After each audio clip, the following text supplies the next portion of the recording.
Hello, welcome to part 3 of the Pentagram Motorsport series on the Golf GTI. Today we are fitting the replacement alternator. The alternator was seized, and what happened, because it was seized, it threw all the belts off the car, shredded the power steering belt, and the alternator belt just disappeared completely. So I've got a replacement alternator and I'm going to put that on now.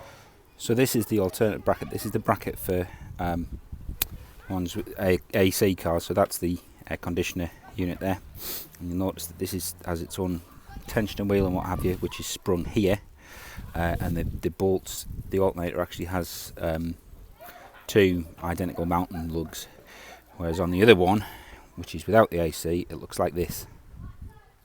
So you'll see here that you have a smaller one at the bottom, a bigger one at the top, and this is actually tensioned through this big spring that actually sits in that little hole there and pushes on the back of the body of the alternator.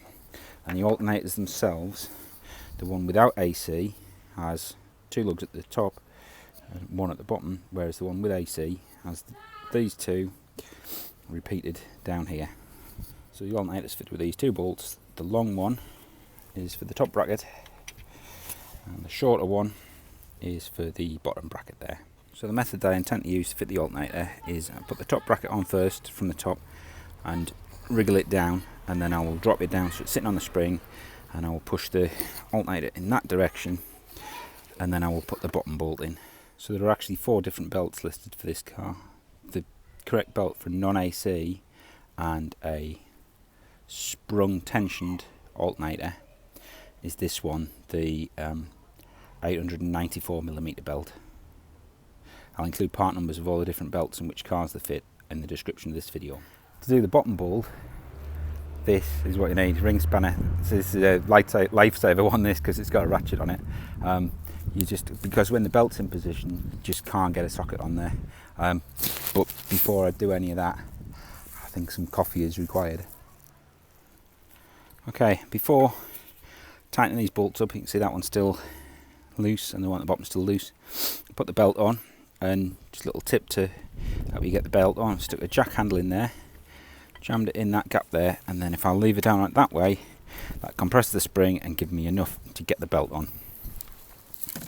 Now I'm just going to tighten the bolts up and we'll do the wiring. So for the electronic side, it couldn't be easier. There's a big wire, so the wire that comes off the positive terminal on the battery, then goes to the starter, then goes to the terminal on the alternator. And then there's a little trigger wire that just clips into position. It's 30mm for the 30mm for the nut on the end of the big cable.